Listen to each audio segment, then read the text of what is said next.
برای دودزا کردن موتورمون اول یه دونه برق نیاز داشتیم که از جفران ما گرفتیم. لوازمایی که لازم داریم مخزن شیشه شوی ماشین، فیش و یه تیکه سیم که میخوایم وصلش کنیم و تا آخر ویدیو همراه ما باشید. بزن بریم.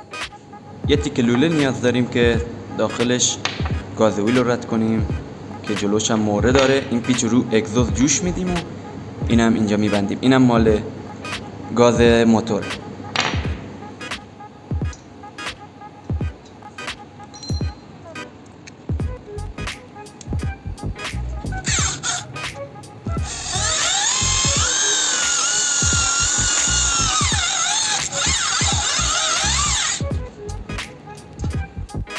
اگه خواستین همچین کارهایی انجام بدین حتما کپسول آتش نشانی کنارتون باشه و موتورم یه جوری چیز کنید که حرارت کمتر به باک بخوره.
اینم لوله کشیش و سیم کشیش که انجام دادیم.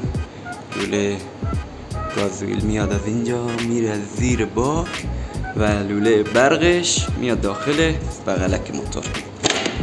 اینم از مخزنمون. اینم مخزن اینجا جا خورده. اینم که میاد اصلا معلوم نمیشه. بریم برای تستش ببینیم چجوریه. موتور الان یه ذره داغ شده. بزن.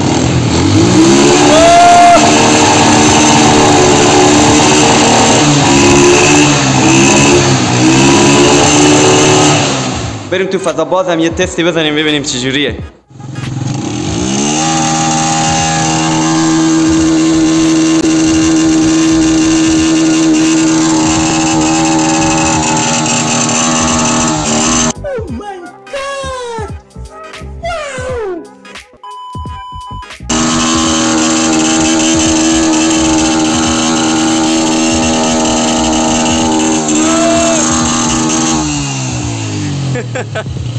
بنده خدا.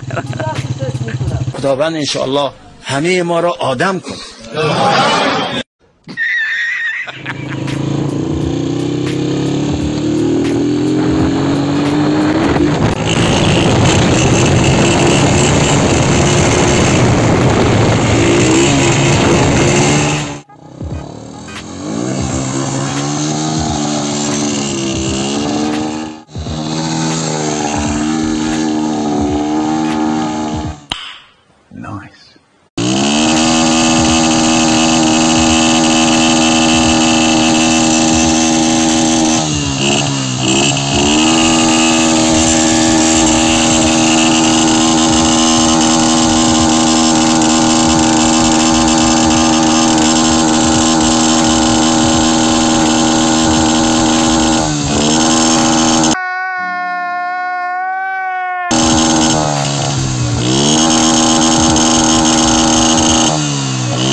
بزن بریم.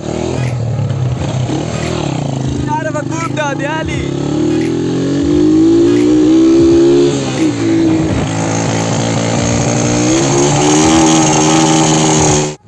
مثل یه شاتگانه که شلیک کرده و بعدم داره دود میکنه.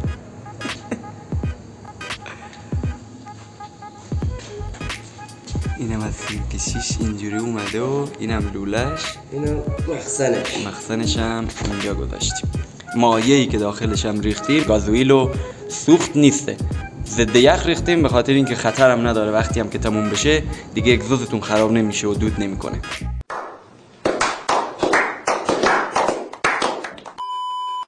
ممنون که تا آخر ویدیو همراه ما بودید. اگه از این سبک ویدیو خوشتون میاد حتما کانال رو سابسکرایب کنید، ویدیو رو لایک کنید، کامنت فراموش نشه. منتظر ویدیوهای آینده ما باشید.